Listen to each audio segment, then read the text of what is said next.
বলেন। আসসালামু আলাইকুম ওয়া রাহমাতুল্লাহ। আলহামদুলিল্লাহ ওয়া কাফা ওয়া সালামুন আলা ইবাদিহিল্লাযীনা ইসতাফা। আম্মা বা'দ, ফাআউযু বিল্লাহি মিনাশ শাইতানির রাজীম। বিসমিল্লাহির রাহমানির রাহিম।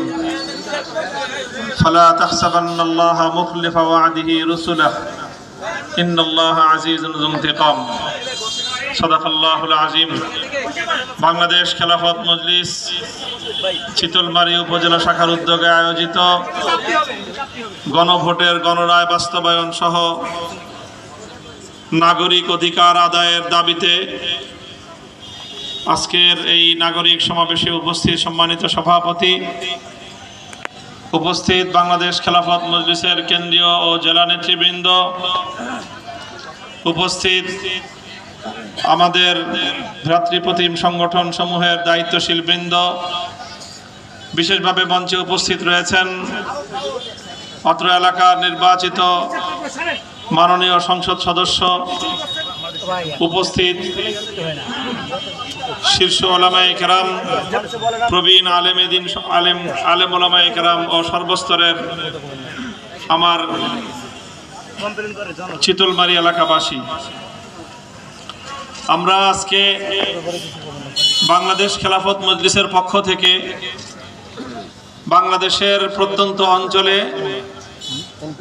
নাগরিক সমাবেশের ধারাবাহিক কর্মসূচি পালন করে যাচ্ছি।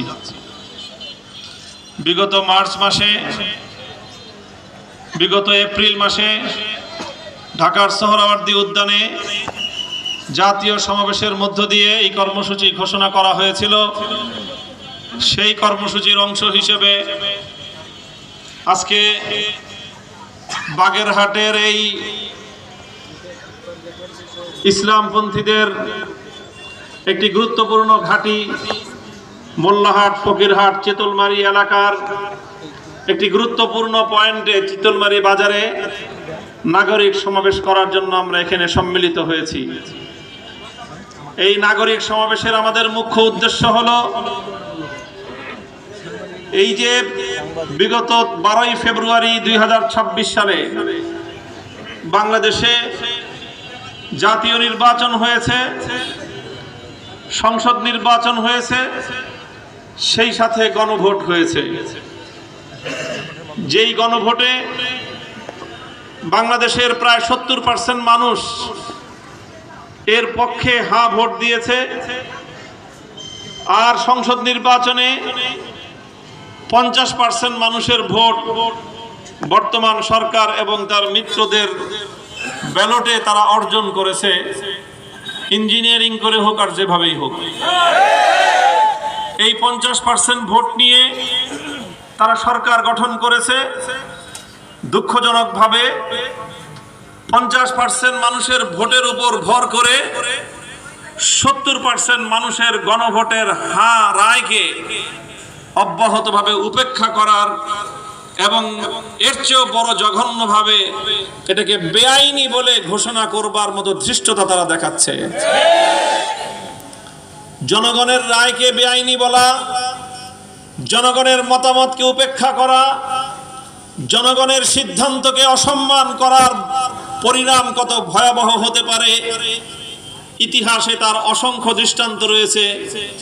আমরা বর্তমান সরকারের দীর্ঘ সহযোদ্ধা হিসেবে, আন্দোলন সংগ্রামের দীর্ঘ পথযাত্রী হিসেবে, তাদের কল্যাণকামী হিসেবে আমরা সতর্ক করতে চাই, জনগণের রায়কে অসম্মান করার ধৃষ্টতা দেখাবেন না। জনগণের গণরায়কে আপনারা হাইকোর্ট দেখাবার চেষ্টা করবেন না, পরিণাম আপনাদের ভালো হওয়ার কথা নয়। প্রিয় উপস্থিতি,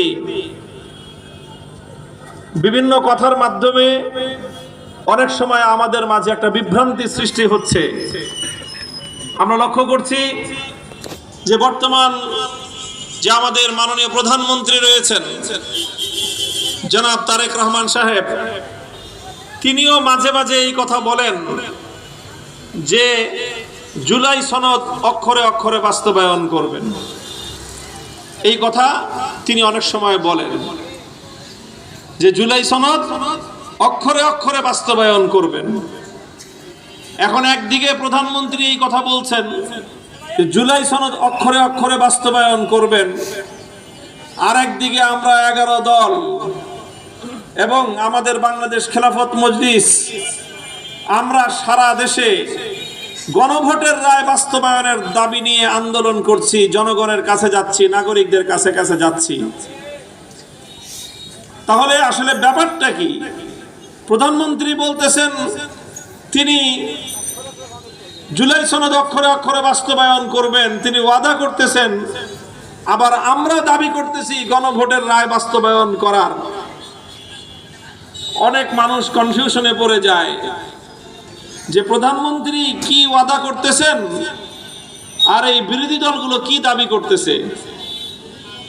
মূলত আমাদের এই নাগরিক সমাবেশের মূল উদ্দেশ্য আপনাদের সামনে লম্বা লম্বা বক্তৃতা করা নয়। মূল উদ্দেশ্য হলো এই বিভ্রান্তিটা দূর করা যে আমরা কি চাচ্ছি এবং কেন চাচ্ছি, আর আমাদের এই চাওয়ার সাথে সরকার দল এবং প্রধানমন্ত্রীর যে আশ্বাস, সেই আশ্বাসের মধ্যে পার্থক্যটা কোথায়, এটা আমি বোঝাবার চেষ্টা করব আমার সংক্ষিপ্ত আলোচনার মাধ্যমে। আপনারা একটু মনোযোগ দিয়ে বুঝবার চেষ্টা করবেন, কারণ আপনারাই দেশের মালিক, জনগণ হলো বাংলাদেশের রাষ্ট্রের মালিক। কাজেই অতীতে অনেক ক্ষমতাসীন মানুষ ক্ষমতার দম্ভে জনগণকে তারা তাদের ভৃত্য মনে করেছিল, গোলাম মনে করেছিল। সময় মতো জনগণ বুঝিয়ে দিয়েছে দেশের প্রকৃত মালিক রাষ্ট্রপ্রধান বা সরকার প্রধান নয়, দেশের জনগণ যেটা চায় সেটাই দেশের মধ্যে বাস্তবায়িত হয়। দেখেন, আমরা এদেশের আলেম সমাজ, ইসলামপন্থী রাজনৈতিক সংগঠনগুলো, এদেশের ধর্মপ্রাণ মানুষ, এদেশের আপামর দেশপ্রেমিক জনতা, আমরা জুলাই বিপ্লবটাকে অত্যধিক গুরুত্ব দেই। জুলাই বিপ্লব আমাদের হৃদয়ের চেতনা, আমাদের অন্তরের বাসনা। আমরা শপথ করি যে কোনো মূল্যে জুলাই বিপ্লবের আকাঙ্ক্ষাকে আমরা বাংলাদেশে বাস্তবায়ন করেই ছাড়বো ইনশাআল্লাহ। জুলাই বিপ্লবের প্রতি আমাদের এত আবেগ কারণটা কি? জুলাই বিপ্লবের প্রতি আমাদের এত আবেগের কারণ হলো এই বিপ্লবের জন্য বাংলাদেশে অনেক জীবন এবং রক্ত আমাদেরকে দিতে হয়েছে। আপনারা জানেন জুলাই বিপ্লব হয়েছে 2024 সালে, কিন্তু এর যাত্রা শুরু হয়েছিল